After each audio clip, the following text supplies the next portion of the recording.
คนอื่นเฮ็ดให้เขาน้อยบ่แม่นเขาน้อยเฮ็ดเองถูกบ่ถูกได้เนาะคันเว้าปัจจุบันนี้เหมือนจะถูกแม่นบ่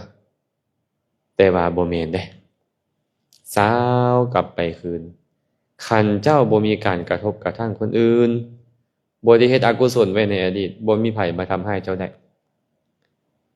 เจ้านั่นแหละเฮ็ดอกุศลไว้ที่ต้องได้ยินคำเว้าคำด่าเจ้าก็เลยต้องได้ยินเจ้าเฮ็ดบาปอกุศลไว้ที่จะเป็นเหตุให้ถูกทุบถูกตีเจ็บปวดทรมานมันก็เลยต้องเป็นแบบนี้เจ้าเฮ็ดบาปอกุศลไว้ที่จะเป็นเหตุให้เจ้าเป็นพยาธิบาดเหงาหลายบ่มีผู้ใดมาเฮ็ดให้เจ้าเลยเจ้าเฮ็ดเองแต่ว่าปัจจุบันนี้เขามาทุบมาตีมาด่ามาว่ามากันแกล้งรังแกมาเอารัดเอาเปรียบเจ้านี่นะ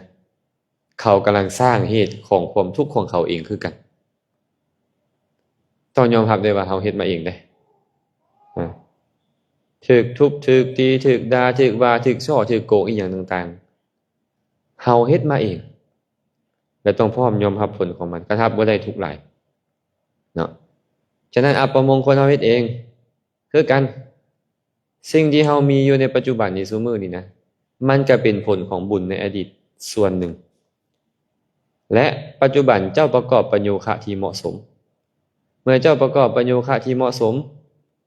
บุญเก่ามันก็เอานั่นแหละเฮ็ดเองในอดีตฉะนั้นมงคลกฐินถวายทานน้ำปานะเป็นต้นเฮาเฮ็ดเองให้นั่งใกล้เพื่อฟังธรรมเฮาก็เฮ็ดเองทั้งหมดได้มงคลหรือยังเจ้าภาพมื้อนี้คิดว่าเนาะคือว่าน่าจะได้โดยเฉพาะข้อสุดท้ายนี้สำคัญหลายเด้ออันอื่นๆที่เว้ามาข้างต้นลุกขึ้นไปต้อนรับกราบไหว้ให้อาสนะถวายทานนี่มันต้องเกิดมาจากการเคยได้ยินได้ฟังมาก่อนว่านี่เป็นความดีนี่เป็นสิ่งที่จะอำนวยประโยชน์สุขให้เกิดขึ้นในอนาคตเราจึงค่อยเฮ็ดแม่นบ่การที่เราได้ยินได้ฟังมาก่อนอาจจะได้ยินจากครูบาอาจารย์จากพ่อแม่จากมิตรสหายจากสมณพราหมณ์ต่างๆก็ตามแต่ต้องเคยได้ยินได้ฟังมาเนาะต้องเคยได้ยินได้ฟังมาพระสัมมาสัมพุทธเจ้าได้นำคาถาหนึ่งมาตรัสเอาไว้ในคัมภีร์อังคุตตรนิกายอัฏฐกนิบาตอาจารย์ได้ยกขึ้นมากล่าวเมื่อกี้นี้อสัจฉายะมะลามันตาอนุฏฐานามะลาคลามะลังวันนัสสะโกสัจฉังปมาโทรักขโตมะลังมริธิยาทุจริตตังมัชเฉลังทัทโตมะลังมะลาเวปาปกาธัมมาอัสสมิงโลเกปะอนุฏฐานามะลาคลาความเกียจขันปมาโทรักขโตมะลังความประมาทเป็นมลทินของผู้รักษามริธิยาทุจริตตังความประพฤติบ่ดีเป็นมลทินของผู้หญิงมัชเฉลังทะโตมะลังความชีเป็นมลทินของผู้ให้มาลาเวปาปกาธัมมาอัสสมิงโลเกปารัมหิจะบาปกรรมนั่นแหละเป็นมลทินทั้งในโลกนี้และในโลกหน้าตาโตมะลามะละตารังอวิชชาปะละมังมะลังแต่ว่าอวิชชาความบ่ฮู้เด้อเป็นมลทินยิ่งกว่ามลทินทั้งหมดที่เว้ามานี่เอตังมะลังปหันตวานะนิมมะลาโหทะภิกขเวภิกขุทั้งหลายเอ่ยเพราะเหตุนั้นพวกทานจงละมลทินนั่นเสียแล้วจงเป็นผู้บ่มีมลทินเที่ยวไปเถิดอันนี้เป็นพุทธพจน์ที่พระองค์ตรัสไว้มีอยู่8ข้อใส่กันจือเนาะอสัจฉายะมะลามันตาอสัจฉายะมะลามันตามันตานี่แปลว่ามนก็หมายถึงความรู้สิ่งที่เคยรู้เคยเข้าใจผ่านมานี่น่ะมนมะลามันตาเพิ่นว่าเป็นมนทินเพราะหยังอสัจฉายะการบ่ท่องบนสาธยายหันเจ้าบ่ท่องบนบ่สาธยายนี่นะมันเป็นมนทินแน่นอนเคยทรงจำมาเคยจือมาดีปานใดก็ตามบ่ท่องบ่บนบ่สาธยายเนี่ยลืมหมดคือกันเฮาเคยจืออีหยังมาแต่โดนพุ่น บ่เว้าดุๆแต่ลืมอาตมาเคยท่องภิกขุณีปฏิโมกข์ภิกขุนี่227ข้อเห็นบ่ภิกขุณีนี่311ข้อท่องจนว่าคล่องปากขึ้นใจแถวใดหน้าใดจื้อหมดบ่ได้ท่องเบิดเดียวหายคือกันพี่น้อง หายคือกันโอ้บ่ง่ายเด้เนี่ยเพราะนี่ท่องยากแล้วแต่รักษายากกว่ามันต้องท่องแล้วท่องอีกท่องแล้วท่องอีกพวกเขาคือกันนั่นแหละความรู้ที่พวกเขาเคยมีผ่านมานะมันบ่ได้อยู่ตลอดแม่นบ่บางเทื่อมันก็เลือนลางไปคันได้ทบได้ทวนเรื่อยๆมันจึงค่อยสิบ่เศร้าหมองมนทินแปลว่าเครื่องเศร้าหมองถ้าหากว่าใบหน้าใบตาของเฮานี่นะมีสิ่งเปื้อนเปื้อมาอยู่ก็ชื่อว่าใบหน้าใบตาของเฮาเนี่ยมีมนทินอันนี้ภายนอกนี่เนื้อโตของเฮามีขี้เหื่อขี้ไข่ต่างๆมาถูกต้องก็เอิ้นว่ามันเป็นมนทินแต่จิตใจเนี่ยนะจิตใจมันก็คือมีสิ่งหนึ่งที่มันเกิดขึ้นในใจของเฮานี่เป็นมนทินเนาะแต่ว่ามนนี่เพิ่นเว้าเรื่องของการบ่ท่องบนสาธยายเป็นเหตุให้เศร้าหมองคือมันบ่แจ่มแจ้งอันนี้ข้อที่1อาสัจฉายะมะลามันตาอนุฏฐานามะลาคลาความบ่ขยันหมั่นเพียรนี่นะเป็นมนทินของเฮือนหรือของผู้ครองเฮือนผู้อยู่ครองเฮือนคันขี้คร้านเนี่ยเศร้าหมองเพิ่นเว้าไว้แบบนี้เด้คฤหัสถ์เกียจคร้าน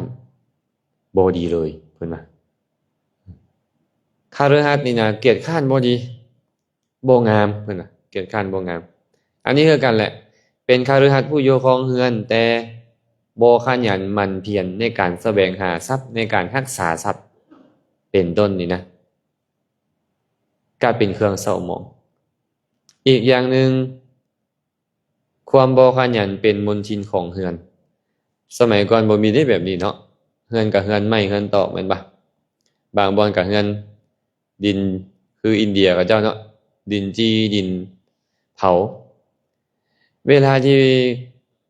เจ้าของเฮือนเกียจคร้านมันก็ผุพังไปเจอแล้วหน่อยเจ้าของเฮือนนี่น่ะบ่พยายามที่จะนำวัตถุอุปกรณ์มาเสริมในส่วนที่มันเพมันพังเฮือนมันเพไปเรื่อยบ่แล้วมันก็เพไปเรื่อยอันนี้อีกนัยยะหนึ่งเนาะ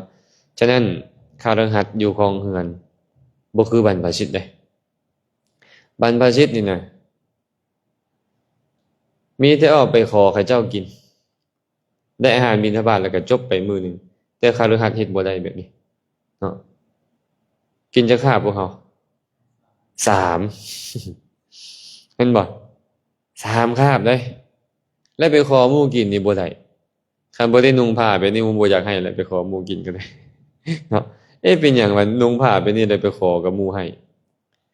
อานุภาพของพระพุทธเจ้าพระพุทธเจ้าวางกรอบศีลเอาไว้วางกรอบธรรมะให้พระสงฆ์ประพฤติถึงเจ้าจะเป็นขอทานแต่เจ้าจะเป็นขอทานผู้ประเสริฐโดยบ่ต้องมีการออกปากขอไผแต่เขาจะนำของนั้นมาถวายหากเจ้ามีอากัปกิริยาแบบนี้พระพุทธเจ้าเลยเอิ้นว่าภิกขุภิกขุก็คือผู้ขออีกความหมายหนึ่งคือผู้เห็นภัยในสังสารวัฏผู้เห็นภัยในการเวียนตายเวียนเกิดเอิ้นว่าภิกขุนะไปขอได้คือญาติโยมนี่ไปขอบ่ได้เด้เนี่ยสมมุติว่าพ่อเทศเนาะถือขันยาวออกไปโอ้หมู่ก็บ่อยากให้ปานใดเด้เนาะ หมู่บ่อยากให้ปานใดฉะนั้นเนาะเป็นคฤหัสถ์ต้องมีความขยันหมั่นเพียรถ้าหากบ่มีความขยันหมั่นเพียรก็จะเศร้าหมองบ่ผ่องใสบ่งดงามมลังวันนัสสะโกสัจฉังความเกียจคร้านบัดนี้เป็นมลทินของผิวพรรณ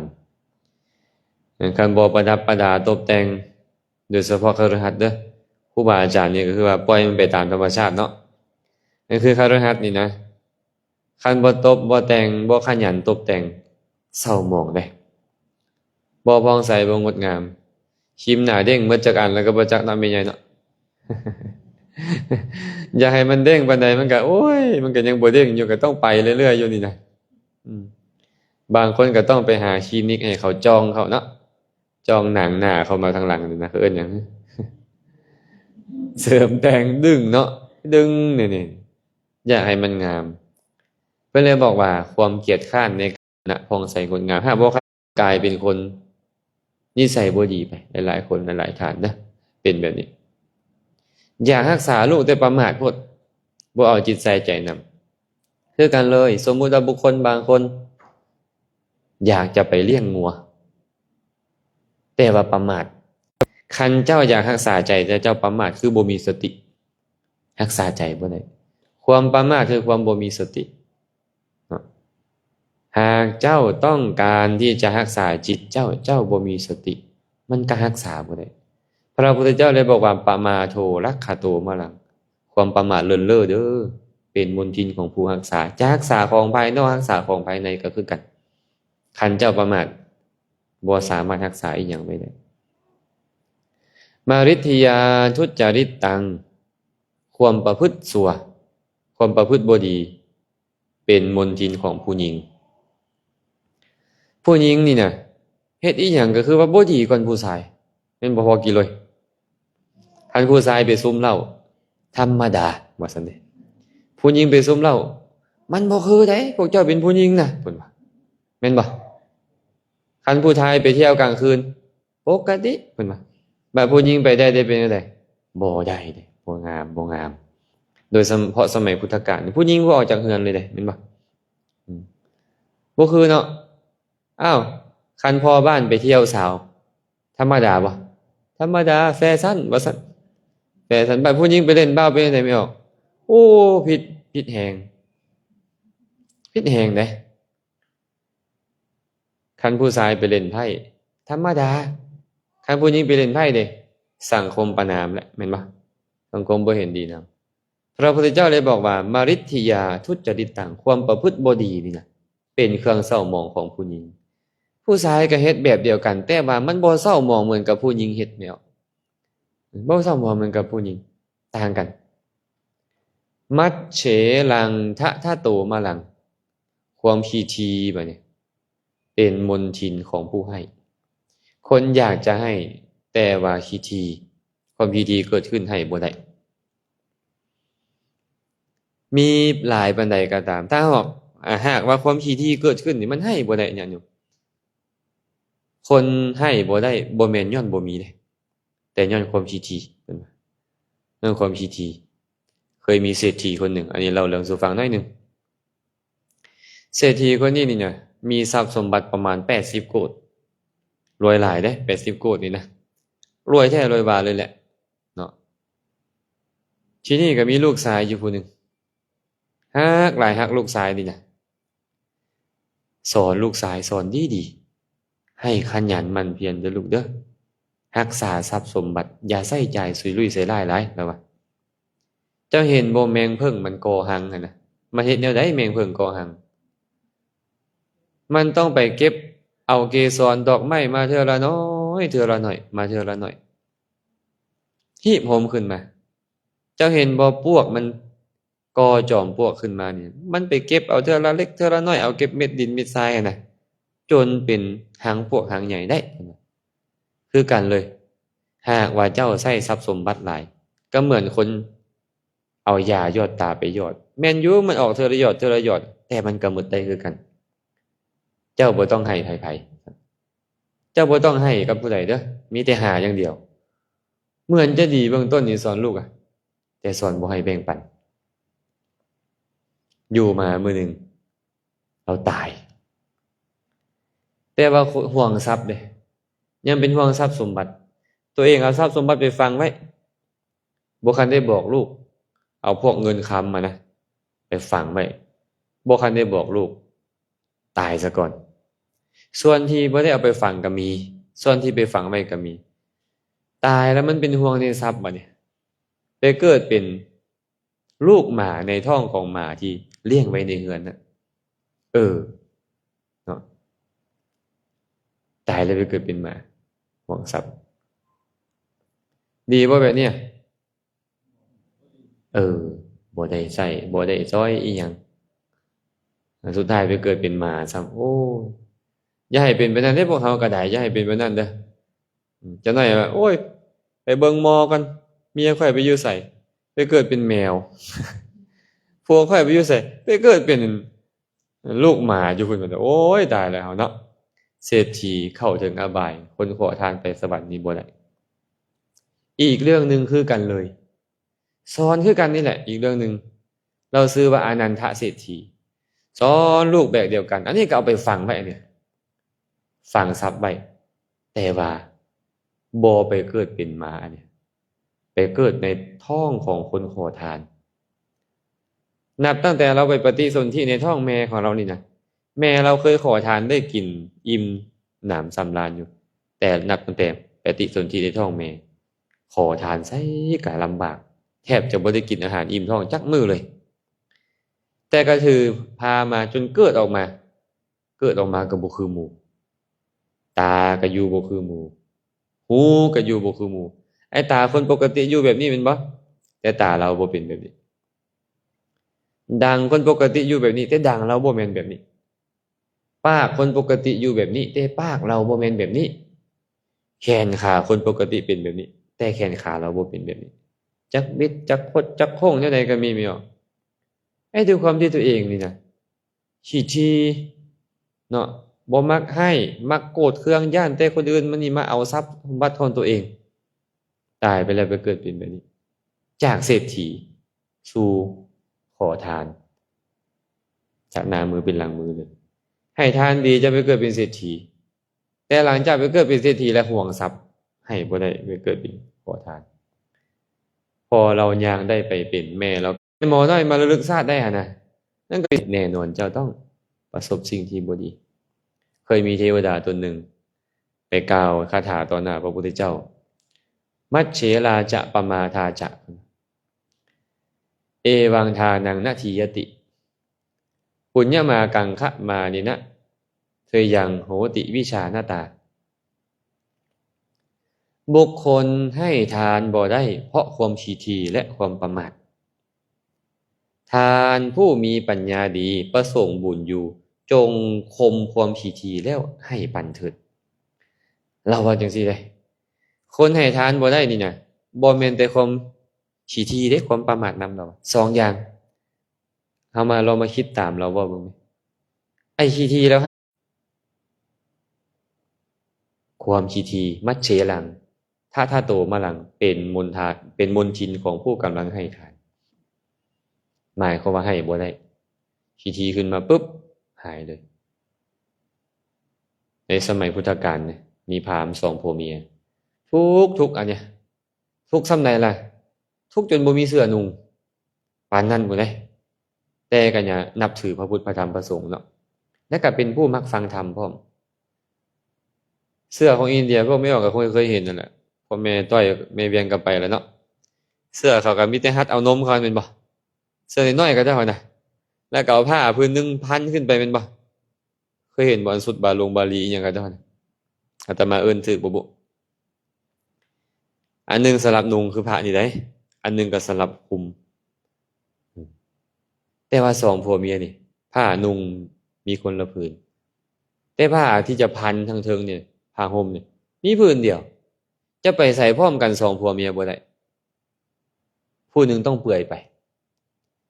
ทีนี้พระพุทธเจ้าก็มีการประชุมธรรมญาติโยมก็ไปฟังธรรม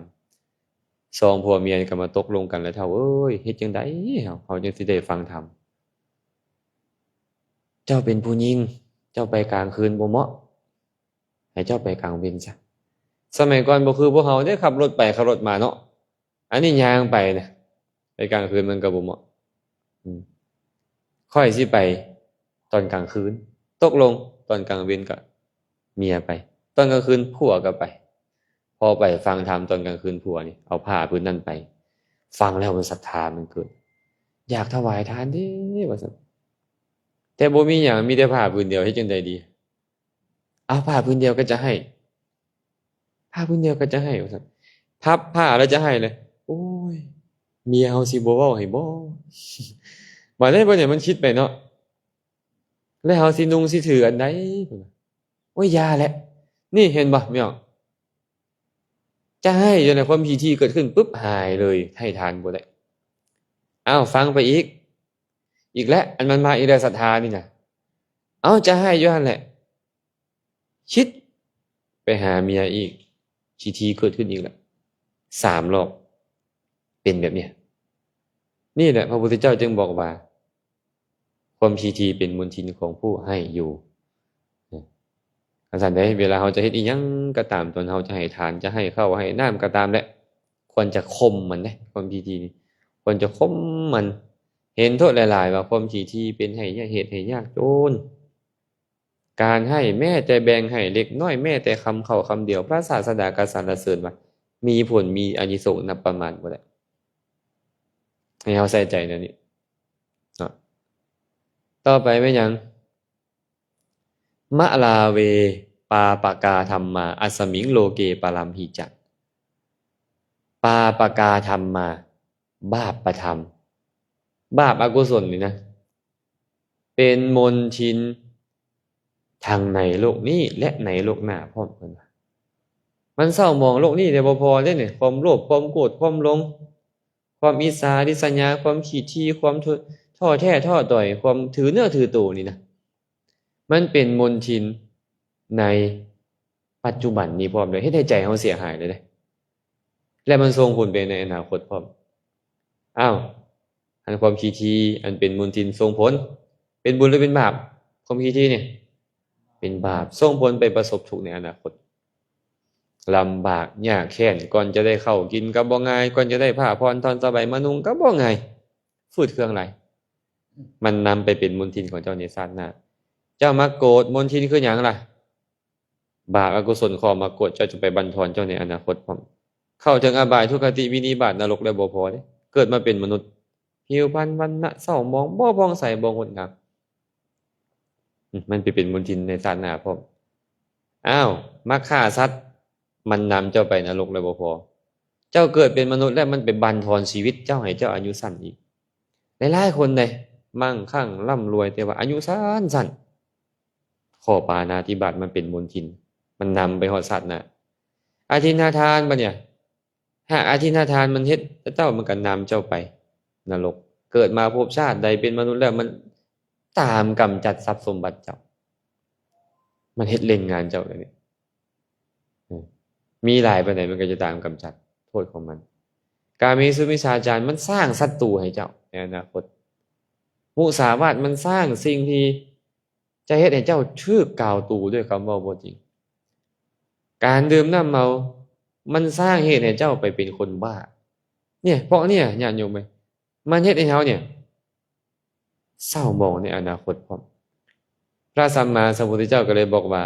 มะลาเวปาปกาธัมมาอัสสมิงโลเกปรัมหิจักบาปกรรมชั่วนี่นะเพิ่นว่าเป็นมลทินเศร้าหมองในปัจจุบันนี้พร้อมเป็นมลทินเศร้าหมองในโลกหน้าพร้อมต้องการบ่มลทินแบบนี้ต้องละมันจะเดี๋ยวนี้ได้ค่อยๆลดละเลิกมันบ่ให้มันมีมลทินในใจของเฮาแต่ว่าตราบใดก็ตามหากเงามันบ่คันถูกตัดมันยังต้องมีแน่นอน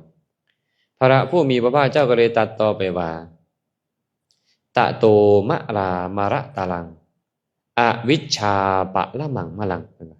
แต่ค่อยขอบอกพวกเจ้าเด้ออวิชชานี่แหละเป็นมลทินที่ยิ่งกว่ามลทินที่เว้ามาทั้งหมดนั่นเพิ่นว่าย้อนหยังอวิชชาจึงเป็นมลทินแบบนั้นเพราะ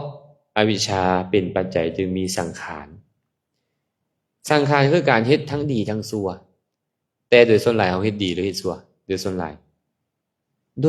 เฮาเฮ็ดชั่วเฮ็ดดีตามบางครั้งบางคราวแม่นบ่เมื่อเฮ็ดชั่วต้องสาแล้วจงเป็นผู้บ่มีมลทินเที่ยวไปแม่อีหยังบัดนี้จะมาละมลทินคืออวิชชานี่อวิชชามันแปลว่าความบ่ฮู้เดี๋ยวนี้เฮาบ่ฮู้สัจธรรมความเป็นจริง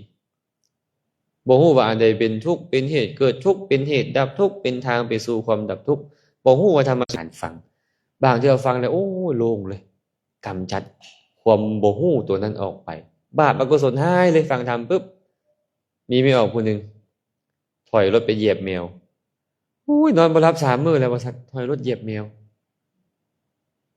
มันวิชชามันบ่เกิดขึ้นเนี่ยเนาะความเข้าใจบ่เกิดขึ้นคิดว่าตัวเองนี่โอ้ยฆ่าสัตว์แล้วเนาะตัวเองเฮ็ดชั่วแล้วเนาะอยู่หั่นนะโทสะก็เกิดขึ้นความเดือดเนื้อร้อนใจเกิดขึ้นโทรมาหาอาตมาอาจารย์เขาหน่อยขับรถถอยรถเหยียบได้แมวครับบ่เป็นหยังเจ้าบ่ได้มีเจตนาฆ่ามันบ่เป็นกรรมชั่วอีหยังมันบ่ได้เป็นปาณาติบาตดอกจังโล่งขึ้นว่าซั่นจังโล่งโอ้สบายใจบัดนี้แสดงมันก็ไปตัดได้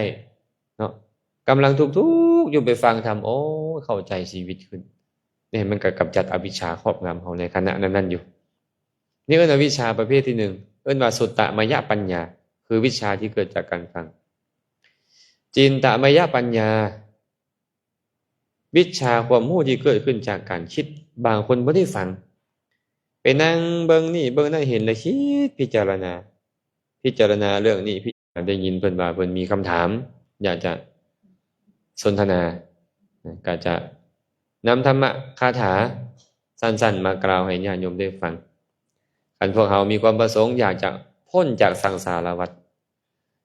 นอกเสียจากการกำจัดอวิชชาอย่างอื่นบ่มีอุบายใดจะเฮ็ดให้อวิชชามันหายไปเฮาก็ควร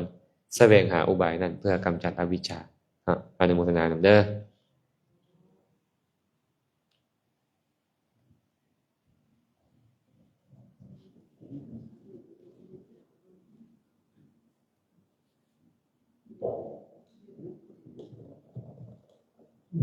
ขอการเข้าใจขอการเรื่องในจะเป็นนักศิลป์เนาะอาจารย์ก็ได้สิ่งถามเกี่ยวกับศิลป์เกี่ยวกับเรื่องของทั้งหมดนักศิลป์เอาเรื่องศิลป์นะบุคคล2 คนคนหนึ่งสมาทานศีลเนาะแล้วก็รักษาแต่ว่าคนหนึ่งบ่ได้สมาทานก็ยกตัวอย่างคือขน้อยเนาะเคยได้ยินได้ฟังอาจารย์แสดงครับว่าศีลหาต้องรักษาขาดสัตว์ที่เป็นเหตุให้ได้ฌานแล้วขน้อยได้ยินได้ฟังเกิดความอาฆความยากกลัวเนาะขน้อยจะตั้งเจตนาจะรักษาแต่อีกบุคคลหนึ่งสมมติว่าบุคเคยได้ยินได้ฟังแต่ว่าเมื่อเขาเห็นแล้วเห็นสัตว์เห็นเขาเกิด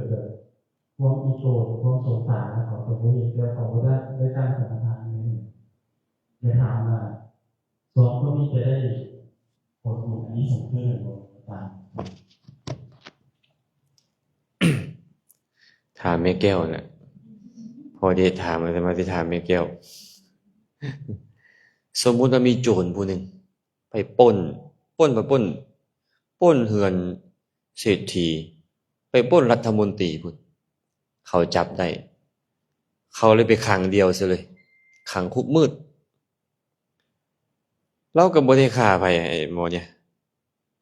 บ่ได้ลักของไผบ่ได้ประพฤติผิดในลูกเมียผู้ใดเลยบ่ได้ตัวไผบ่ได้ดื่มน้ำเมาพร้อมชื่อว่าเขามีศีลบ่บ่มีเพราะเขาไปปล้นขังไว้เป็น10 ปีแล้วเด้บ่ได้เฮ็ดมาตลอด10 ปีนี่เลยช่วงหลังมันก็ว่าบ่มีศีลเป็นหยังคือบ่มีเขาบ่ได้ฆ่าสัตว์เด้บ่ได้ลักทรัพย์บ่ประพฤติผิดในกามบ่ได้เว้าตัวบ่ได้ดื่มน้ำเมามีหรือบ่มีมีอ้าวมีหรือบ่มีตกลงนี่น่ะเฮาต้องไปเบิ่งตัวศีลบัดนี้ว่าตัวศีลแม่นหยังตัวศีลมันมีอยู่2ตัวเจอเด้พอกี่เลย1ตัวเจตนาจะงดเว้น2ตัวความงดเว้นตัวเจตนาที่จะงดเว้นนี่น่ะคือพระเจ้าเว้าเมื่อกี้เนี่ยแต่มื้อนี้เป็นต้นไปข้าพระเจ้าจะบ่ฆ่าข้าพระเจ้าจะบ่ลักจะบ่ประพฤติผิดในกามจะบ่เว้าตัวจะบ่ดื่มน้ำเมาอันนี้แสดงว่าเพิ่นมีตัวเจตนาศีลแหละเพิ่นจะบ่ฆ่านับตั้งแต่เพิ่นตั้งใจนั้นไปเพิ่นชื่อว่าผู้มีศีลอีกบุคคลนึงบัดเนี่ยบ่ได้ตั้งใจอิหยังไว้เลย แต่ฮอดเวลามายุงมาแล้ววีวีวีอยู่เอาซะบ่โอ้ยอย่าอันนี้เอิ้นว่าวิรัตตัวศีลมันเกิดขึ้นตัวศีลมันเกิดขึ้นย่างไปเห็นหมู่ทอดตั้งหูเพชรบางไว้เอาซะบ่โอ้ยอย่า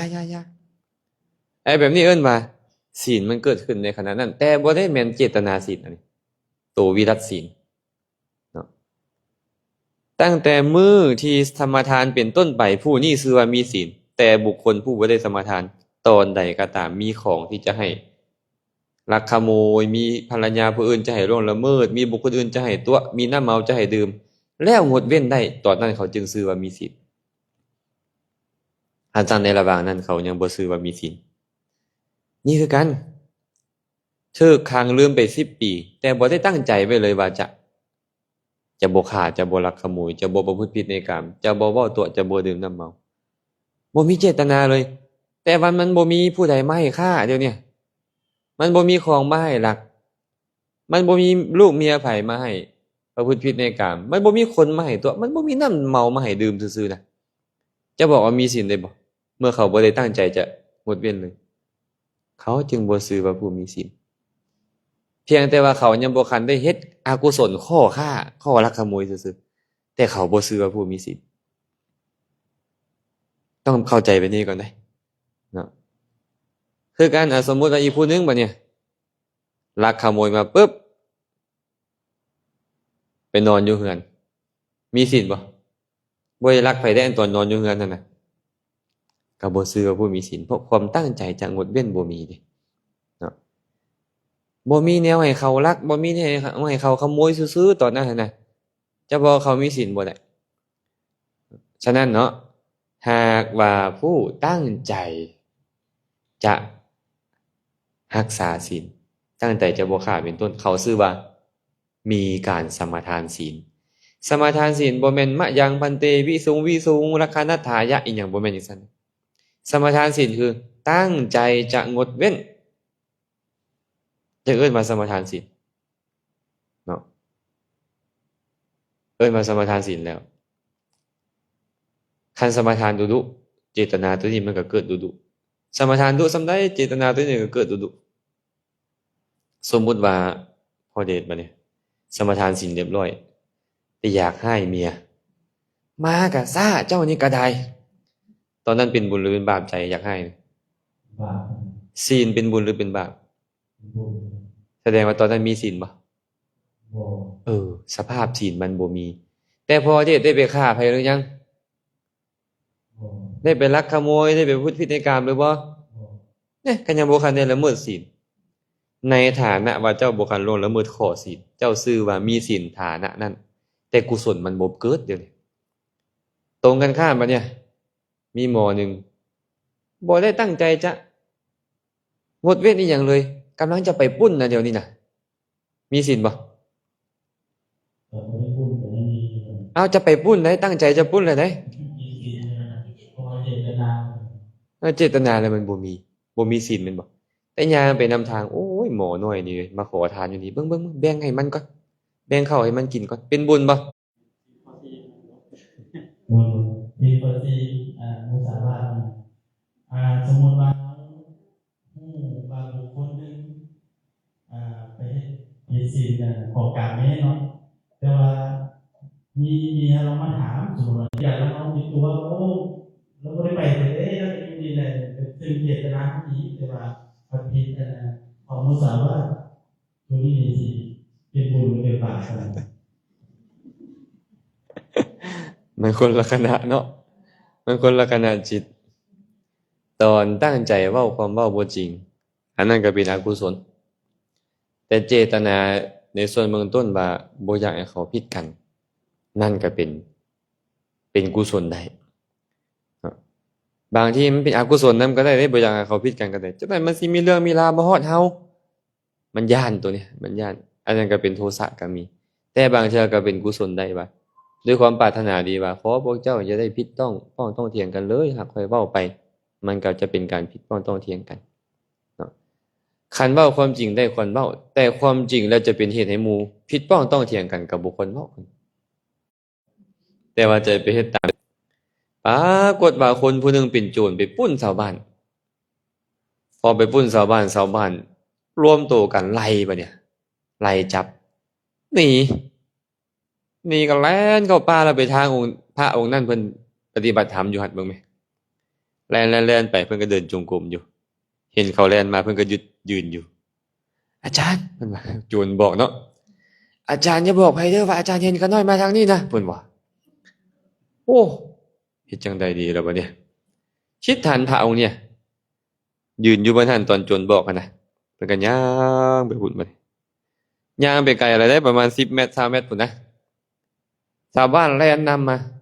อาจารย์เห็นโจรมาทางนี้บ่เห็นคนแล่นมาทางนี้บ่อาตมายืนอยู่นี่บ่เห็นได้เพิ่นว่าตอนยืนอยู่พุ่นตอนเพิ่นเห็นน่ะนะแต่ว่ายืนอยู่นี่บ่เห็นแต่เพิ่นต้องใส่ใจให้ดีเด้ว่าเพิ่น พระเจ้าเสือว่าในนี้โยตามพระสูตรคือว่าคือแปดคำน่ะลูกชายของพระสกาลงมาบวชโลกเมื่อ14 15เป็นพระสกาลงมาเองอันนี้เมื่ออันลงมาบวชแล้วคนเป็นบุญเนี่ยนี่เฮ็ดบุญเมื่อลงมาบวชแล้วได้บุญหลายบ่ก็บ่เมื่อปกติได้บุญน้อยบ่ก็บ่เฮ็ดสม่ำเสมอคือเรื่องไปมื้อนี้นะครับ มีจั่วน้อยจั่วหนึ่งจั่วต่ำกับจั่วอย่างตัวหนึ่งเราเว้าไว้คักไว้ได้กับจั่วอินน้อย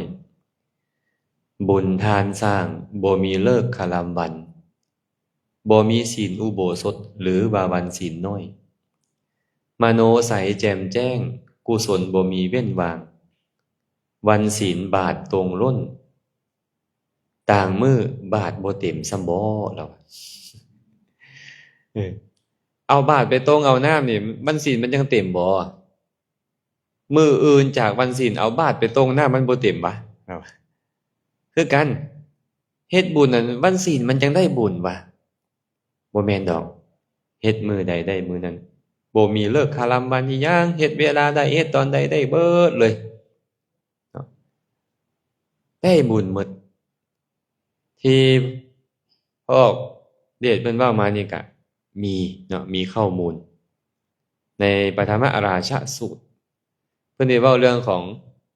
เทวดามากวดโลกมื้อ8ค่ำนี่น่ะอำมาตย์ของท้าวจาตุมหาราชบ่แม่นท้าวสักกะนะท้าวจาตุมหาราชมากวดสอบโลกวัน14ค่ำก็ลูกของท้าวจาตุมหาราชมื้อ15ค่ำก็ท้าวจาตุมหาราชมาเองมากวดสอบโลกเพื่อจะนำข่าวสารไปบอกแก่เทวดาทั้งหลายในชั้นดาวดึงส์เพื่อให้เขาฮู้ว่ามีคนเฮ็ดบุญสุนทรทานหรือบ่แต่บ่ได้หมายความว่าเขามาจดเอาจังเป็นบุญบ่แม่นเขามารับรู้จังเป็นบุญบ่แม่นบุญบ่จำเป็นต้องมีผู้ใดมาฮู้นำมันก็เป็นบุญต่างกันแต่ว่าพวกเทวดานั้นเขามาเอาข่าวสารไปบอกแก่เทวดาอยู่สวรรค์ชั้นดาวดึงส์ให้เขาร่วมอนุโมทนาชื่นชมซื่อๆเท่านั้นเองเด้มื้อใดก็เป็นบุญหมดญาติโยมมื้อใดก็เป็นบุญหมดเนาะอย่าคิดว่าไปบุญมื้อกรรมจังได้บุญหลายมันบ่แม่นจังซั่นแต่ว่าเทวดามีทุกบ่อนนำต้นไม้ก็เอิ้นว่าลุกขเทวดานำพื้นดินก็เอิ้นว่าภูมิเทวดาหรือวัตถุเทวดาในอากาศกลางหาวก็เอิ้นว่าอากาสเทวดามีหมดทุกบ่อนเทวดาดูแลหมู่บ้านก็เอิ้นว่าคามเทวดาคามิกะเทวดาไปเทวดาประจำเมืองก็เอิ้นว่านิคมเทวดามีหมดทุกบ่อนเลยเนี่ยข้าเจ้าเห็นเขาก็บอกมีเด้อผู้นั้นเฮ็ดบุญเฮ็ดสุนทรทานไอ้พวกเฒ่าจาตุมหาราชนี่น่ะมาก็เอาข่าวสารจากพวกนี้แหละไปบอกพวกนี้แหละก็เขาก็เห็นเฮาเฮ็ดอยู่นั่นแหละเอามื้อนี้เขาก็เห็นนี่น่ะแต่เขาก็บ่ได้สนนำเฮาดอกบางคนก็บางเทวดาบางตนก็เอาสาธุการนำก็มีสินะมันบ่แม่นว่าเขามาเอาข่าวสารมื้อนั้นเขาถึงสิฮู้เฮาก็บ่แม่นอีกเด้คือพวกนี้เขาก็เห็นอยู่แล้วว่ามื้อนี้เฒ่านี่นางนี่ครอบครัวนี่เฮ็ดบุญสุนทรทานแบบนี้ไอ้เทวดาประจำอยู่นั้นเขาก็เห็นเขาก็บอกต่อพวกที่มาเอาข่าวสารนั้นสินะฉะนั้นเนาะความคิดอย่างนี้ก็บ่ค่อยตรงปานใดนะแต่ว่าอีกอย่างหนึงความคิดของคนที่ไปมื้อนับวันศีลนี่ มีความเชื่อกันแบบนี้ว่ามื้อวันศีลบ่ควรฆ่าสัตว์ฆ่าแล้วจะบาปหลายบ่ควรขุดดินศีลไม้จะบาปประมาณนั้นนะบ้านอาตมามีได้สมัยก่อนตอนอาตมายังน้อยนี่ฮอดมื้ออันมื้อ7ค่ำมื้อ14ค่ำนี่นะได้ยินเสียงกลองแรงตึงตึงตึงน่ะใส่หมองก็ต้องเซาใส่ต้องไปกู้มีเบ็ดก็ต้องกู้มีแห้วก็ต้องไปลั่นมีกระทีบก็ต้องไปปลดเด้ และจะบ่ขุดดินบ่สินไม้บ่ไปหาปูหาปลายิงล่าสัตว์ล่าเนื้ออีหยังมื้อนั้นน่ะพากันเข้าวัดแต่ว่าเวลาเปลี่ยนมันเปลี่ยนไปพากันกินเหล้าบัดเนี่ยอันมันศีลนั่นน่ะบ่ไปฆ่าสัตว์บ่ไปอีหยังก็จริงพากันกินเหล้าโอ้ยมันหนักกว่าเก่าอีกอะเนี่ยมันบ่ไปฆ่าจะบ่อื่นเอาเป็ดอยู่เหล้ากันจะมาฆ่าบัดเนี่ยคักกว่าเก่าอีกเนาะผิดจุดประสงค์ของผู้เฒ่าผู้แก่ผู้เฒ่าผู้แก่เพิ่นเลยอยากให้งดมื้ออันการฆ่าสัตว์น่ะอย่างน้อยนะอาทิตย์หนึ่งได้งดมื้อหนึ่งก็ดีเพิ่นพาเฮ็ดนะแต่ลูกหลานนี่บ่แม่นแล้วเดี๋ยวนี้เปลี่ยนไปเนาะอาจสิประมาณนั้นเด้อ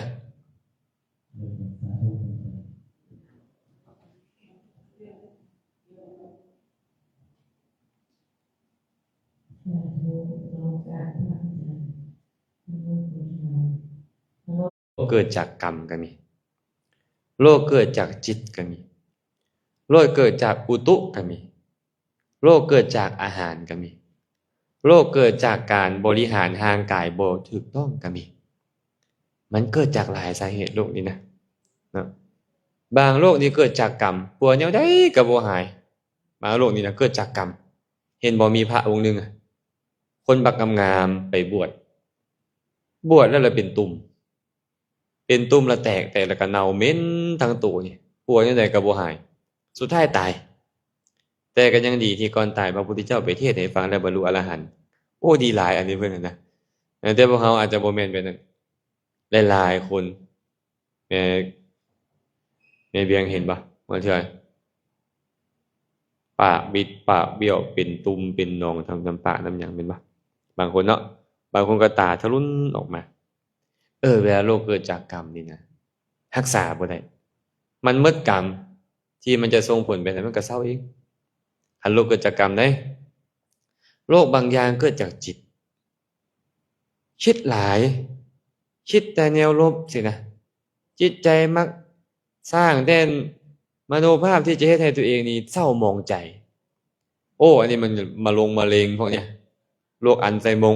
อร์โรคประสาทบ่นี่มาจากจิตบ่ดีมันบ่ได้เกี่ยวกับกรรมเลยอันเนี้ยจิตเจ้าคิดบ่ดีเจ้าบ่ล่ะเรื่องบ่แจ่มใสบางคนเห็นว่าเพิ่นเป็นมะเร็งนี่น่ะอาตมาเล่าสิฟังเรื่องหนึ่งเด้อมีออกผู้หนึ่งเพิ่นหุ่นดีโพดเพิ่นเลยอยากจะเซาหุ่นดีคือมันตุ้ยอะนะเพิ่นก็เลยอาตมาเอิ้นว่าหุ่นดีแต่ตุ้ยอะเด้อเพิ่นเลยอยากผอมเขาโฆษณาว่าอันนี้ดีอันนั้นดีเฮ็ดแล้วผอมแล้วจ่อยไปเอามาเบิดยาแต่ละขนาดมากินมันก็บ่ยอมจ่อยมีหมู่อยู่ผู้หนึ่งบัดนี้เป็นด็อกเตอร์อ้าวทางสุดท้ายแล้วแหละไปหาหมู่นี่แหละว่าซั่นก็ไปหาหมู่เฒ่าเอ้ยเฮาล่ะอยากจ่อยไปกินยาอีหยังก็บ่จ่อยว่าซั่นไปเฮ็ดแบบใดก็บ่จ่อยอดอาหารก็บ่จ่อยน่ะเฒ่าเบิ่งเฮากวดเบิ่งดูว่าเสียวหันก็ได้กวดไปกวดมาจับซ้ายจับขวาเอโกแล้วก็คือซุมื้อนี้ก็ได้เนาะมาวินิจฉัยให้หมู่โอ้ยตัวเป็นมะเร็งระยะสุดท้ายแล้วได้นี่ได้ว่าซั่นตายบัดนี้ตกใจกลับมื้อเฮือนเข้าก็บ่กินน้ำก็บ่กินจ้อยลงไปหาหมู่อีกบาดหนึ่งจ้อยแห้งเลยบัดนี้หมู่ก็เลยถามอ้าวเป็นหยังตัวคือจ้อยแท้เอ้ากินข้าวบ่ได้เฮ็ดหยังบ่ได้ว่าซั่นตัวบ่ได้เป็นมะเร็งเฮาตัวซื่อๆว่าซั่นสุดท้ายเอาขึ้นบ่ได้แล้วตายไม่ออกเอ้ยทั้งๆที่บ่ได้เป็นโรคมะเร็งได้นี่พอกินเลยถึกตัวซื่อๆหมู่จิตคันจิตดีมันก็ดีเห็นบ่มันก็ผลิตเซลล์ที่ดีออกไปนี่อันนี้โรคเกิดจากจิตโรคบางอย่างเกิดจากอุตุเจ้าอยู่บ่อนร้อนเกินไปมันก็เป็นโรค เจ้าอยู่บนหนาวเกินไปมันก็เป็นเจ้าอยู่บนแห้งบนแรงเกินไปก็เพราะเฮาละมักกินแม่นบ่อาหารบางอย่างบ่ถือกับโรคเก่าแล้วกินเอาเนาะพอกิโลยมันก็สิไปเหลือเนาะโรคเก่าก็ได้แม่นบ่เออเนี่ยเฮาเปลี่ยนอาหารเฮาเปลี่ยนวิธีการกินเปลี่ยนอาหารมันก็เซาโรคบางอย่างแต่โรคบางอย่างบัดเนี่ยบริหารอิริยาบถบ่ได้มันก็เป็นอย่างเช่นพวกเขาเอิ้นออฟฟิศโดมอีหยังอาตมาบ่เข้าใจบุนะครับเจ้าเวลาเขาใช้คอมใช้หยังหลายเนาะแม่นบ่ติดตั้งแต่โต๊ะจออันนั้นน่ะบางคนก็แม่นพิการไปเลยก็มีบางคนก็นิ้วติดมือติดสมองไปหมดก็มีบริหารบ่ได้มันก็ต้องมีการย่างแดนั่งแดยืนแดนอนแดบริหารอิริยาบถให้มันบาลานซ์กันมันก็บ่เป็นโรคนั้นสินะเพราะฉะนั้นเนาะเฮาจะไปโทษแต่กรรมเด้แต่ว่ากรรมมีส่วนบ่กรรมมีส่วนพระพุทธเจ้าบอกว่าคันว่าอันใดก็ไปโทษแต่กรรมนี่เจ้าเป็นมิจฉาทิฏฐิเพิ่นว่าสิเด้จะต้องเบิ่งประโยคะปัจจุบันน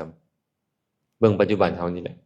เฮาก็บ่ต้องคิดหลายดอกกับโรคภัยไข้เจ็บนี่นะบางเทื่อหมอวินิจฉัยผิดอาตมาไปวินิจฉัยเด้อเว้าชื่อของหมอเขาสิว่าจังซี่เนาะบ่เว้าดีกว่าของหมอดังอยู่อุดรพอไม่ออกก็พอจะฮู้แล้วแหละ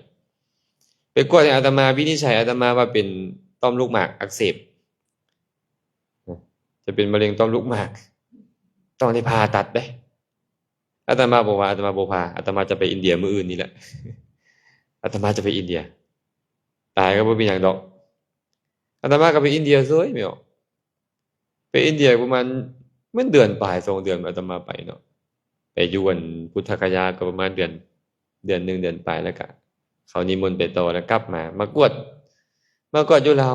บ่มีอีหยังเลยน่ะบางเทื่อหมอวินิจฉัยผิดก็มีวินิจฉัยโรคหั้นนะ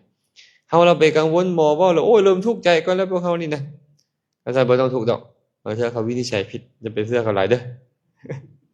เฮ็ดใจเฮาดีแซ่มซื่นก็พอแล้วบางอย่างนี่โรคนี่เฮ็ดรักษาปานใดมันก็บ่หายแต่โรคภัยไข้เจ็บบ่แม่นเฮ็ดให้เขาถึงอบายเพิ่นว่าอาตมายังมักคำเว้าพระพุทธเจ้าเด้พระพุทธเจ้าบอกว่าภิกขุทั้งหลายความเสื่อม5ประการนี้ความเสื่อม5ประการมีหยังแด1ความเสื่อมญาติเคยมีพี่น้องหลายพี่น้องมาล้มหายตายจากบ่หรือว่าบ่ถือญาติถือมิตรกัน2ความเสื่อมโภคทรัพย์เคยมีเงินมีทองหลายผ่านไปทรัพย์สมบัติก็ร่อยหรอลงเอิ้นว่าซั่น3ความเสื่อมเพราะโรคเคยมีสุขภาพพลานามัยดีภายหลังมาเจ็บเป็นเอ็นอุ่น4ความเสื่อมศีล5ความเสื่อมทิฏฐิ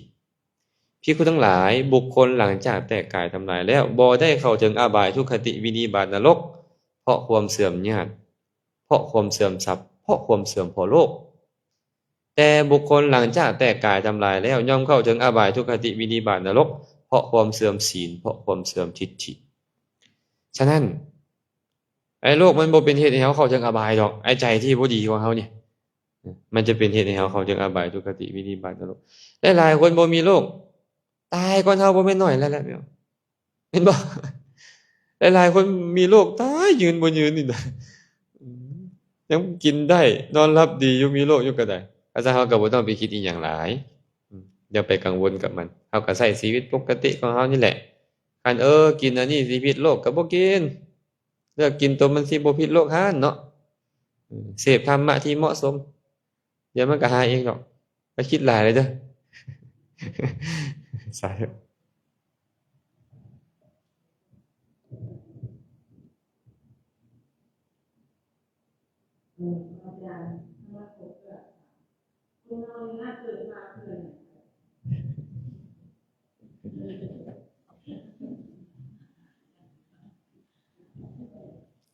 คนเฮาเกิดมาเพื่อหยัง พระพุทธเจ้าเคยตรัสพระสูตรสูตรหนึ่งเอาไว้ในคัมภีร์สังยุตตนิกายสาขาถาวัคเพิ่นไปบิณฑบาตหน้าเฮือนพราหมณ์ผู้หนึ่งถือบาตรไปบิณฑบาตพอบิณฑบาตไปยืนอยู่หน้าเฮือนอีตาพราหมณ์ตัวนี้คนนี้นี่นะคิดในใจบ้าคือบ่ไปยืนอยู่หน้าเฮือนคนอื่นมายืนอยู่หน้าเฮือนเฮา แต่คันสิบ่ให้ย่านเขาติก็เลยจำเป็นได้ให้ แสดงว่าเพิ่นบ่ได้มีศรัทธาเพิ่นให้เพราะจำใจเพิ่นก็เลยเอาไปใส่บาตรพุทธเจ้าก็บ่เว้าหยังเราก็บ่เว้าหยังกลับพุทธเจ้าสั่นเรียบร้อยแล้วมื้อใหม่มาบัดนี้มื้อที่สองมาอีกเอาอีกแล้วสิกินข้าวก็มาอีกแล้วพระพุทธเจ้านี่ล่ะว่าเรากำลังสิกินนั่นน่ะเนาะคันสิบ่ให้ก็ย้านชาวบ้านตำหนิติเตียนว่าพราหมณ์ผู้นี้เบิ่งแม่สมณะพราหมณ์มาฮอดเฮือนแล้วบ่ใส่บาตรใส่พวกโอ้ยจังแม่นขี้ร้ายย้านหมู่ติเอาไปใส่ซะเฮ็ดกินใหม่เอาเราก็บ่หยังพุทธเจ้าก็บ่หยังกลับรอบ3บัดนี้มื้อที่3มาไปเวลาเก่านี่พระพุทธเจ้าก็ได้เลื่อใจขนาดแล้วมันเดือดมา2มื้อแล้วมื้อที่3แล้วมื้อนี้ย่าออกไปเอาอาหารใส่บาตรปึ๊บขอระบายได้เถอะมื้อนี้แล้วว่าเป็นหยังพระสมณโคดมบ่ไปเฮือนหลังอื่นได้เฮือนขาน้อยนี่มีแต่หลังเดียวนี่บ่เฮือนนี่คือมาแต่เฮือนขาน้อยบ่ไปเฮือนหลังอื่นได้แล้ววะโอ้เนาะอึดอั้นตันใจแฮงเนี่ยพระพุทธเจ้าก็เลยบอกว่าพราหมณ์เอ้ยธรรมดาว่ากสิกรก็ควรหว่านพืชดุชาวนาก็ควรไถนาหว่านไถดุฝนก็ควรจะตกดุเมื่อ3อย่างนี้น่ะเป็นไปดุบ้านเมืองกะสมบูรณ์ด้วยพืชพันธุ์ธัญญาหารดุคนขอทานก็ต้องไปขอทานดุเพิ่นว่าฐานะบดีผู้เป็นใหญ่ในการให้ก็ควรให้ทานดุฐานะบดีผู้ให้ทานดุก็ไปเกิดในสวรรค์ดุกำลังจะบอกว่าข่อยเป็นคนขอแล้วข่อยบ่มีขอลาใช่นี่เจ้าได้บุญจากข่อยแล้วไปสวรรค์ดุข่อยบ่ได้มาเอาได้ข่อยมาให้ได้นี่ได้ความหมายก็เป็นนะ ลูกงัวเกิดใหม่ก็ควรเข้าไปหาแม่งัวดุคันบ่ไปหามันตายได้ลูกงัวนี่นะมันต้องกินนมแม่มันบ่คนต้องการนมงัวกับคนรีดนมงัวดุบ่แม่นรีดเทื่อเดียวกินหมดปีบ่แม่นเด้ต้องรีดดุเด้เพิ่นว่าสัตว์ทั้งหลายก็ยอมลำบากดิ้นรนดุนั่งมืดมือก็บ่ได้นอนมืดมือก็บ่ได้ต้องเปลี่ยนเนาะต้องเปลี่ยนอิริยาบถแม่นบ่แม่ต้อยยืนอยู่มืดมือเลยได้บ่ได้ต้องเปลี่ยนลำบากดิ้นรนบางเทื่อก็หิวบางเทื่อก็หายบางเทื่อเจ็บบางเทื่อปวดก็ดิ้นรนอยู่ดุคนโง่เขลายอมเข้าสู่คันดุคำว่าเข้าสู่คันก็ย่อมเข้าถึงอบายดุคนโง่เขลานี่นะสัตว์ทั้งหลายยอมเวียนเกิดเวียนตายดุคนปกติเนี่ยเวียนเกิดเวียนตายอยู่แบบนี้เกิดแล้วก็ตายเกิดแล้วก็ตายหาแม่ต้อยจะถามอาตมาว่าเกิดมาเพื่ออย่างคันตอบตรงๆเกิดมาเพื่อตายนี่พระพุทธเจ้าก็บอกว่าสัตว์ทั้งหลายยอมเวียนเกิดเวียนตายดุชนทั้งหลายยอมเอาซากศพไปทิ่มปลาซ่าดุมีบ่อันบ้านใดเอาไว้เฮ็ดปลาแดกนะบ่มีดอกเนาะปลาตายยังเฮ็ดปลาแดกสิ้นตายเฮ็ดสิ้นแดกไอ้คนตายเฮ็ดคนแดกมีบ่มีแต่ว่าคำสุดท้ายนี่น่าคิดเลยพระพุทธเจ้าบอกว่าแต่ว่าบัณฑิตนักปราชญ์ถึงเกิดมาอยู่ดุก็เกิดมาเพื่อแสวงหามรรคแล้วบ่เกิดอีกเฮาก็มาสรุปเฮาบัดนี้เจ้าเป็นคนแบบใดเจ้าเป็นคนธรรมดาเจ้าก็เกิดมาเพื่อตายเป็นใหญ่เป็นโตปานใดก็ตายทุกอย่างปากหมองก็ตายร่ำรวยก็ตายมีสุขภาพแข็งแรงก็ตายเจ็บป่วยก็ตายอยู่ดีมีสุขก็ตายอนาถาก็ตายคนทั่วไปแบบนี้แต่นักปราชญ์บัณฑิตผู้มีปัญญาถึงเกิดมาดุก็เกิดมาเพื่อแสวงหามรรคแสวงหานิพพานแล้วบ่ต้องมาเกิดอีกคันเฮาเป็นบัณฑิตคันเฮาเป็นนักปราชญ์คือเกิดมาเพื่อสร้างสมบารมีออกจากทุกข์คันคนโดยทั่วไปก็เกิดแล้วตายเกิดแล้วตายอยู่นี่แหละหมุนเวียนอยู่นี่แหละเดี๋ยวก็ไปเป็นสัตว์นรกเป็นสัตว์เดรัจฉานเป็นเปรตเป็นอสุรกายเดี๋ยวก็มาเป็นมนุษย์เดี๋ยวก็เป็นเทวดาหมุนอยู่นี่แหละสำหรับคนทั่วไปแต่นักปราชญ์บัณฑิตผู้มีปัญญาเกิดมาเพื่อสร้างสมบารมีแล้วบ่กลับมาเกิดอีกเฮาเป็นผู้ใดล่ะแม่ต้อยบัดนี้เฮาเป็นคนธรรมดาที่บ่มีวิชาความรู้หรือว่าเฮาเป็นบัณฑิตแล้วพอมีวิชาความรู้แล้วคันพอมีวิชาความรู้แล้วคือขอบุญนี้จงเป็นปัจจัยแก่นิพพานเถิดจงเป็นปัจจัยแก่มรรคแก่นิพพานอันนี้เอิ้นว่าบัณฑิตเกิดพระพุทธเจ้าตายบ่เกิดมาก็ตายพระพุทธเจ้าก็ได้เนาะพระปัจเจกพุทธเจ้าเกิดมาก็ตายพระอรหันต์ทั้งหลายเลิศปานใดเกิดมาก็ตายแต่ว่าเพิ่นแสวงหามรรคแล้วบ่เกิดอีกเพิ่นจึงชื่อว่าเป็นผู้ประเสริฐ คันเฮาเป็นผู้ประเสริฐเป็นบัณฑิตนักปราชญ์นี่แหละเฮาก็เกิดมาเพื่อสิ่งนี้เด้อฝากไปเหตุการณ์บ้านเนาะเป็นแยงเวียนค่อยเกิดมาเพื่อหยังวะ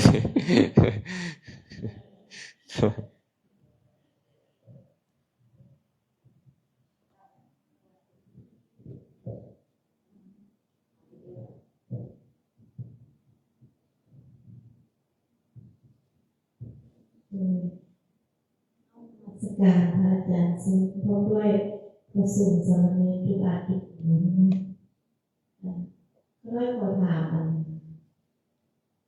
สมถะกับวิปัสสนาและขอให้พระอาจารย์อธิบายเป็นสมถะคือการให้จิตสงบนะว่าวิปัสสนาให้เกิดปัญญาย้อนก็ได้ว่าเข้าใจของพระอาจารย์อธิบายขยายตัวให้ได้เป็นเรื่อยๆสาธุ สมถะและวิปัสสนาเนาะสมถะแปลว่าความสงบความสงบวิปัสสนาแปลว่าความเห็นแจ้งหรือรู้แจ้งนั่นแหละเฮาเอิ้นสองอย่างนี่ว่าภาวนาหรือว่ากรรมฐานภาวนาก็แปลว่าให้เจริญการเฮ็ดความสงบให้เจริญเอิ้นว่าสมถภาวนาหรือว่าสมาธิการเฮ็ดความรู้แจ้งให้เจริญเอิ้นว่าวิปัสสนาภาวนาเนาะทีนี้เนี่ยสมถะเนี่ยมีอยู่สองแบบสมถะแบบธรรมดากับสมถะที่แนบแน่นสมถะแบบธรรมดาคือสงบนิวรณ์ซื่อๆแต่ว่าบ่คันถึงความแนบแน่นของจิตคือเจริญสมาธิจนจิตใจสงบบ่โลภบ่โกรธบ่หลงอีหยังตอนนั้นน่ะบ่บ่ฟุ้งซ่านรำคาญบ่ลังเลสงสัยหยังแต่ว่ายังบ่ถึงขั้นอัปปนาเรียกว่าอุปจารภาวนาสมถะประเภทอุปจารภาวนาแต่สมถะบางอย่างเป็นอัปปนาอันนี้ฌานเนาะได้ฌานจึงมีอยู่สองแบบนี้นะส่วนวิปัสสนาบ่เนี่ยวิปัสสนานี่บ่เกี่ยวกับสมาธิบ่เกี่ยวกับสมาธิแบบนี้เลยบ่เกี่ยวกับสมาธิทั้งสองอย่างนี้บ่เกี่ยวกับอุปจารภาวนาบ่เกี่ยวกับวิปัสสนาภาวนาแต่ต้องอาศัยสองอย่างนี้จึงจะบริบูรณ์บางคนนี่ค่อยบ่มักนั่งสมาธิค่อยก็พิจารณาเลยเอามาพิจารณาตากระทบกับสีวิญญาณมาเห็นวิญญาณเป็นนามตาเป็นรูปสีเป็นรูปกระทบกันรูปกับรูปกระทบกันเกิดขึ้นตั้งอยู่ดับไปเกิดขึ้นตั้งอยู่ดับไปบ่แม่นเฮาบ่แม่นของเฮาแบบนี้เป็นต้นเนี่ยนี่เอิ้นว่าวิปัสสนาแม้แต่การไปย่างก้าวขาไปบ่แม่นเฮาก้าวรูปเคลื่อนไหวแต่นามคือใจนี่ยากจะไปรูปและนามอาศัยกันและกันเกิดขึ้นเอ้ารูปเหยียบอาการเคลื่อนไหวของรูปมันลงเขาก็เอิ้นว่าเหยียบลงหยุดขึ้นไปหยุดขึ้นไปบ่มีเฮาเลยมีแต่รูปอาการของรูปที่อาศัยเจตนาวิญญาณสังขารในใจของเขานี่ปรุงแต่งให้ก้าวไปเป็นต้นสรุปคือบ่มีผู้ไปบ่มีผู้อยู่เป็นเพียงรูปและนามอาศัยกันและกันเกิดขึ้นเปลี่ยนไปเกิดแล้วก็ดับเกิดแล้วก็ดับบ่เที่ยงเป็นทุกข์เป็นอนัตตาในการใส่ใจแบบนี้เอิ้นว่าวิปัสสนาเนาะหรือเฮามาเอิ้นว่าสติปัฏฐานเฮามาเอิ้นว่าแบบนี้นี่เอิ้นว่าวิปัสสนาคือเห็นความจริงความจริงเป็นหยังเห็นแจ้งตัวนี้แปลว่าเห็นความจริงความจริงคือหยังล่ะความจริงของธรรมชาตินี่มีเพียงรูปและนามมีแต่รูปกับนามทางกายทั้งหมดนี่เป็นรูปความรู้สึกนึกคิดเป็นนามรู้ว่ามันมีส่ำนี้และสิ่งทั้งหลายสองอย่างนี่น่ะอาศัยกันและกันเกิดขึ้นสิ่งหนึ่งดับอีกสิ่งอื่นก็ดับมันต้องแตกสลายไปตามกันแบบนี้มันบ่แม่นเฮาบ่แม่นของเฮาเลยใส่ใจแบบนี้แล้วๆเล่าๆแล้วนี่แล้วๆนะวิราคะธรรมมันก็เกิดขึ้นมันก็เบื่อหน่ายคลายกำหนัดจิตก็หลุดพ้นได้แต่ว่าคนฟุ้งซ่านอยู่นี่นะ มันบ่สามารถจะมาพิจารณาแบบนี้ได้อย่างดีสมมุติผิดกับผัวอยู่นี่นะจะไปนั่งบ่เที่ยงเป็นทุกข์เป็นอนัตตามันบ่ได้อยู่ในใจมันเนี่ยมันบอกโทสะเดี๋ยวกับฟุ้งซ่านแนวนี้แนวนั้นเป็นบอกก็เลยจำเป็นต้องมีสมาธิพระพุทธเจ้าเลยบอกกับภิกขุทั้งหลายว่าภิกขุทั้งหลายท่านทั้งหลายจงเจริญสมาธิเถิดเพราะบุคคลผู้มีสมาธิจิตตั้งมั่นแล้วยอมเห็นแจ้งตามความเป็นจริงได้เห็นแจ้งอย่างไรภิกขุทั้งหลายเห็นแจ้งว่านี่ทุกข์นี่เหตุเกิดทุกข์นี่เหตุดับทุกข์และนี่เป็นทางไปสู่ความดับทุกข์ก็ต้องอิงสมาธิคือเก่าเนาะบางคนนี่บ่ใช้สมาธิก็ได้แต่ว่าบางบอนพระพุทธเจ้าบอกว่าเจริญสมาธิก่อนเพื่อให้ยังไงล่ะเพื่อให้ปัญญามันเกิดขึ้นรู้แจ้งตามความเป็นจริงได้ง่ายขึ้นคันสมาธิดีพิจารณาเห็นความบ่เที่ยงเป็นทุกข์เป็นอนัตตาได้ง่ายขึ้นเป็นบ่อันนี้ก็แล้วแต่บางคนนี่ต้องอาศัยสมถะก่อนเพิ่นเลยเอิ้นคนแบบนี้ว่าสมถะญาณิกะสมถะญาณิกผู้อาศัยสมถะเป็นญาณนำไป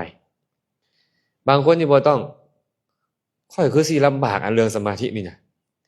ค่อยจะอันนี้เลยฟุ้งซ่านก็ฮู้ว่ามันฟุ้งซ่านฟุ้งซ่านบ่แม่นเฮาบ่แม่นของเฮาฟุ้งซ่านเป็นเพียงนามธรรมอย่างหนึ่งอาศัยวิญญาณเกิดขึ้นและวิญญาณก็มาอาศัยหาทยวัตถุคือใจนี่เกิดขึ้นคือหัวใจนี่หัวใจเป็นรูปความฟุ้งซ่านวิญญาณเป็นต้นนั่นเป็นนามนามและรูปอาศัยกันและกันเกิดขึ้นมันบ่แม่นค่อยบ่แม่นของค่อยบางคนอยากจะไปแบบนี้เลยเอิ้นว่าวิปัสสนาญาณิกะเอาไปนั่นเลยก็ได้แล้วแต่ว่าอัธยาศัยเขามักแบบใดเนาะว่าง่ายๆก็คือเฮ็ดปัญญาให้รู้แจ้งเกิดขึ้นเอิ้นว่าเจริญวิปัสสนาเฮ็ดให้เกิดขึ้นดุๆนะเกิดขึ้นเทื่อเดียวนี่บ่เอิ้นว่าเจริญเด้เจริญคือเป็นไปเรื่อยๆเป็นไปเนืองๆสมาธิคือกันให้สงบเรื่อยๆเรื่อยๆติดต่อกันไปดนๆเอิ้นว่าเจริญสมถะเนาะพอเข้าใจป่ะ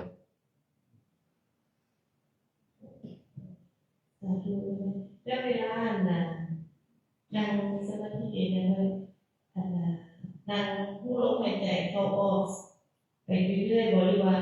ต้องให้ควรพิจารณาธรรมะเป็นไปสู่ตัวปัญญาอะไรความจริงอานาปานสตินี่มันเป็นได้ทั้งสองกรรมฐานเป็นได้ทั้งสองภาวนาเลยเป็นธรรมะก็ได้เป็นวิปัสสนานำก็ได้แต่ว่าในกรณีที่จะเป็นวิปัสสนาในบางสูตรนะเพิ่นเว้าถึงการเจริญสมาธิได้ก่อนหายใจเข้าฮู้หายใจออกฮู้นี่นะ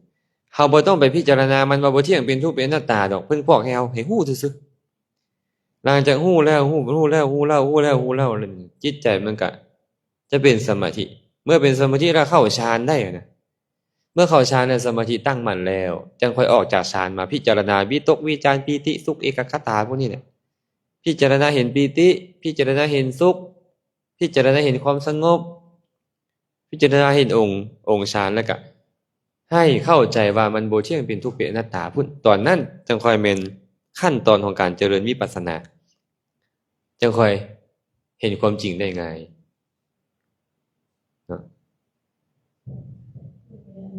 อาการของนั้นวิตกวิจารใช่ไหมเกิดเป็นอะไรก็ได้วิตกแปลว่าธรรมชาติที่ยกจิตขึ้นสู่อารมณ์เพิ่นเอิ้นเนาะยกจิตขึ้นสู่อารมณ์นั้นเนืองๆวิจารก็ตามเข้าครึ่งอารมณ์ปีติกับความรู้สึกอิ่มเอิบใจสุขหมายถึงโสมนัสคือความสุขใจเอกคตาคือความเป็นหนึ่งในอารมณ์เดียวนั้นแต่ว่าบ่แม่นเฮามาคิดเอาแบบนี้เฮาจะว่าวิตกวิจารบ่แม่นการฮู้แบบนั้นน่ะนะมันต้องได้ฌานแล้วออกจากฌานมาแล้วค่อยมานึกถึงองค์ฌานเฉพาะคนที่ได้ฌานจึงจะนึกได้อันนั้นจึงจะมาพิจารณาได้คือพวกเฮาบ่คันได้ฌานนี่นะเฮาบ่พิจารณาตัวนั้นบ่ได้เทื่อนะถ้าพิจารณาตัวนั้นบ่ได้เทื่อเขาต้องได้ฌานเจริญฌานจิตแนบแน่นและออกจากฌานนั่นมาจึงค่อยมานึกถึงองค์ฌานจังฮู้เห็นเบิ่งความบ่เที่ยงเป็นทุกข์เป็นอนัตตาของมันหั่นบ่เห็นว่ามันหั่นบ่แม่นเฮาบ่แม่นของเฮาเป็นเพียงธรรมชาติอย่างหนึ่งเกิดขึ้นคือกันตั้งอยู่ไสตั้งอยู่อหัตถยวัตถุเป็นรูปกับรูปกับนามเนี่ยอาศัยกันและกันเกิดขึ้นตั้งอยู่ดับไปเกิดขึ้นตั้งอยู่ดับไปนั่นเป็นขั้นตอนของผู้ได้ฌานแล้วลองมึงเด้อ อาจารย์ข้าน้อยได้ฌานแล้วมึงจะสิว่าข้าน้อยสิมาเว้าสู่อาจารย์ฟังเด้อ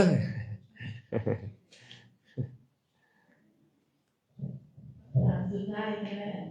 เวลาเป็นทักษะสิบเพลงนะคะสมมติว่าสมทานแล้วว่าเป็นญาติเทศตัวเป็นกลางเลยว่าอะไร ศีล8เนาะศีล8หรือเอิ้นว่าศีลอุโบสถอันเดียวกันศีล8กับศีลอุโบสถต่างแต่ว่าศีล8ที่ถืออยู่ชั่วครั้งชั่วคราวเอิ้นว่าอุโบสถถือมื้อหนึ่งคืนหนึ่งบ่2มื้อ2คืนบ่3มื้อ3คืนเอิ้นมันว่าอุโปสัทกรรมแปลว่าการกระทำการเข้าอยู่จำเฉพาะช่วงนั้นๆทีนี้เรื่องของการผิดศีลข้อ3แม่นบ่เที่ยวเอิ้นว่าอภรัมมจริยาเวรมณีสิกขาปะทังสมาธิยามิเฮาต้องไปเบิ่งตอนสมถานหลายๆคนเข้าใจผิดอันนี้บ่แม่นแต่พวกเฮาเข้าเจ้าข่อยเด้มีพระเถระองค์หนึงเพิ่นบอกว่าคันรักษาศีล8แล้วนี่นะค้าขายก็บ่ได้เด้เพราะว่าอภรัมมจริยาเด้บ่ประพฤติสิ่งที่บ่ประเสริฐประพฤติเหมือนพรหมพุ่นน่ะพรหมบ่มาทำมาค้าขายเด้เพิ่นว่าโอ้โหดกว่านี้องค์นี้ก็ได้ไปเบิ่งเด้อในสิกขาบทนี้พระพุทธเจ้าว่าจังได๋พระองค์บอกว่าให้อ้างเอาพระอรหันต์อ้างพระอรหันต์ว่าจังได๋พระอรหันต์นี้ประพฤติพรหมจรรย์บ่ประพฤติอพรหมจรรย์ห่างไกลจากเมถุนธรรมอันเป็นธรรมของชาวบ้านตลอดชีวิตข้าพระเจ้าก็จะขอถือประพฤติในมื้อหนึ่งคืนหนึ่งนี้ชื่อว่าข้าพระเจ้าได้ดำเนินไปตามพระอรหันต์นำและอุโบสถชื่อว่าข้าพระเจ้าได้ถือเอาแล้วเพิ่นก็บอกว่าประพฤติสิ่งที่บ่ประเสริฐนี่ค่อยจะงดเว้นแม่นหยังล่ะประพฤติสิ่งที่บ่ประเสริฐคือการเสพเมถุนธรรมอันเป็นธรรมของชาวบ้านเมถุนธรรมแปลว่าคน2คนเขาประพฤติหมายถึงสามีภรรยาเขาประพฤติกันคือมีการเสพสังวาสกันบ่เป็นย่างกายกันนั้นก้นสุยได้กันนิดนึงแล้วผิดศีลผิดธรรมแหละมันบ่แม่นอันโยมเนาะให้เข้าใจไว้เด้อเพื่อการร่วมหลับนอนกันศีล5นะสามีภรรยาร่วมหลับนอนนำกันเสพเมถุนธรรมบ่ผิดศีล5แต่เวลาไปประพฤติศีล8จะบ่มีแม้แต่สามีภรรยาตัวเองก็บ่มีการประพฤติแบบนั้นเอิ้นว่าอภรัมมจริยาบางคนนี่ก็โพดรักษาศีลบ่ได้เขาจังว่าอยู่ ความจริงแล้วแนวนี้เนาะคือเวลาเขาเอาเงินมาให้เฮานะค่อยเอาจัก10 20 บาทได้บ่ค่อยบ่เอาฮอดหมื่นได้บ่ก็ได้หั่นแหละแต่มันก็ได้ซ้ำได้หั่นนะเจ้าตั้งเจตนาไว้ซ้ำใดเจ้าก็ได้ซ้ำนั้นเนาะคันเจ้าตั้งเจตนาไว้บริบูรณ์นี่หลายมื้อไปก็แฮงดีแต่ว่าประเพณีที่เพิ่นสืบทอดกันมาตั้งแต่สมัยพุทธกาลนะสมมุติว่าพวกเฮาจะไปรักษาศีลมื้อ8ค่ำ7ค่ำตอนแลงเข้าไปสมาทาน8ค่ำมืดมื้อรักษา9ค่ำตอนเช้าเขาจังสมาทานศีล5คืนเขาประพฤติแบบนี้สิไปรักษาศีลมื้อ15ค่ำ14ค่ำตอนแลงเข้าไปสมาทาน15ค่ำมื้อค่ำนึงไปเกิดเป็นลูกขเทวดานับเนื่องในสั้นจาตุมได้เป็นพวกลูกขเทวดาอันนี้สงมันก็ได้บ่แม่นบ่ได้เด้อันนี้สงก็ได้หั่นแหละแต่ว่าสิให้ได้ซ้ำหมู่มันก็บ่ได้แหละเนาะหมู่ก็ตั้งใจโดนกับตัวเองอะนะ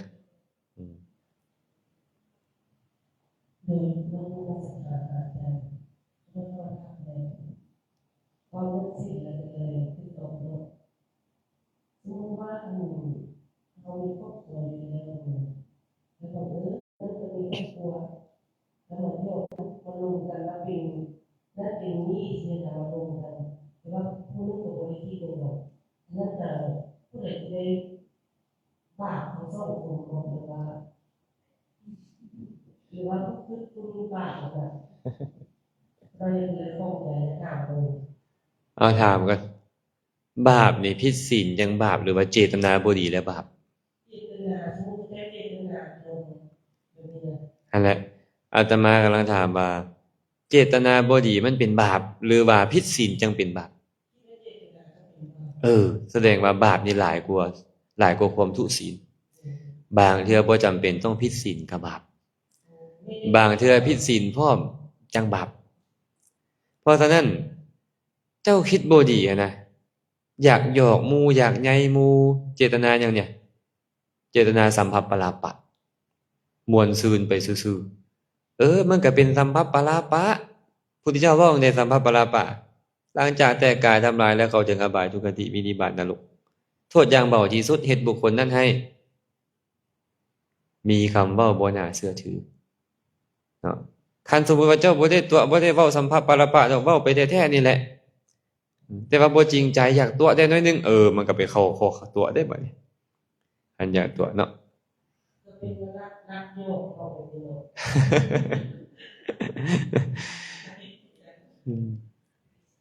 ก็ไปเบิ่งว่าเจตนาเฮาอะนะมันเป็นแบบใดเจตนาเป็นแบบใดแต่ว่ามันบ่ถึงขั้นผิดศีล5เพราะศีล5ต้องมีการร่วมหลับนอนมันยังผิดศีล5อะนะเข้าใจเนาะ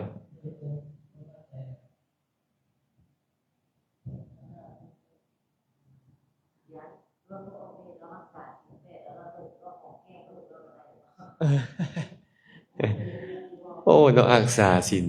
8ไปหอมแก้มลูกสาวลูกชาย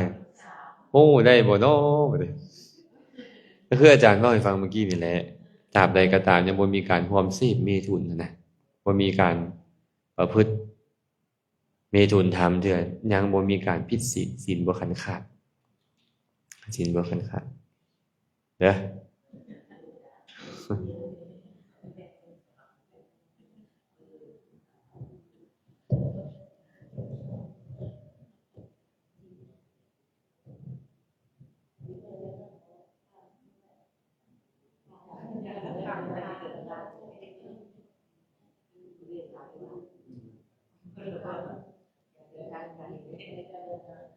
คันบ่มีสิไปเด้อเนี่ย 200ปลายลักพุ่นได้เนาะเกือบ300ลักพุ่นได้นี่แม่นแหละโชเฟอร์เพิ่นก็ท่าอยู่นั่นเดี๋ยวนี้ ก็พอสมควรแล้วตอนนั้นเนาะขอจบการกล่าวสนทนาปราศัยธรรมะลงเพียงเท่านี้ก่อนบุญใดกุศลใดที่ทุกคนทุกท่านได้เฮ็ดแล้วอาจารย์ก็ขออนุโมทนาสาธุการนำบุญใดกุศลใดที่อาจารย์ได้เฮ็ดแล้วก็ขอให้ทุกคนทุกท่านจงมีส่วนร่วมนั้นเช่นกันขอให้บุญทั้งหลายเหล่านี้จงเป็นปัจจัยอำนวยอวยไสให้ทุกคนทุกท่านจงได้ประสบพบเจอแต่ความสุขปราศจากทุกข์ทั้งปวงหากปรารถนาสิ่งหนึ่งประการใดอันเป็นไปในทางที่ชอบประกอบด้วยธรรมแล้วก็ขอให้ความปรารถนาของทุกคนทุกท่านจงสำเร็จโดยทั่วกันเทอญ